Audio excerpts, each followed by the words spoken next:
నా పేరు ముల్లా తాజు. నేను మహానంది మండలం మహానంది స్వర్ణగ్రామం స్వర్ణవార్డు మహిళా పోలీసుగా పనిచేస్తున్నాను. ముందుగా మీ అందరికీ 80వ స్వాతంత్ర దినోత్సవ శుభాకాంక్షలు.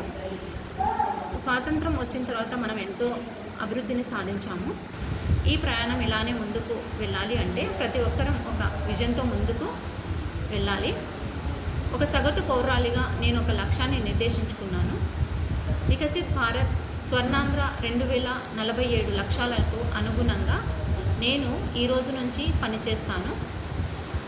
దేశ వనరులను సవ్యంగా ఉపయోగించుకోవడంతో పాటు దేశ వనరులను కాపాడుకోవడం కూడా మన యొక్క బాధ్యత. లక్ష్యం చిన్నదే అనుకోకుండా చిన్న చిన్న పనులు చేసిన, ఉదాహరణకు నీటిని వృధా చేయకుండా ఒక చుక్క నీటిని కాపాడిన, ఒక చెట్టు నాటిన, ఒకరికి సహాయం చేసిన, బూందు బూందు సమందర్ హోతా హై అనేలాగా అదే ఒకరోజు పెద్ద లక్ష్యంగా మారుతుంది. ఈ విధంగానే ప్రతి ఒక్కరూ తమ లక్ష్యాలను ఏర్పాటు చేసుకొని దేశ అభివృద్ధిలో భాగమవుతారని మీ అందరికీ హృదయపూర్వకంగా కోరుకుంటున్నాను.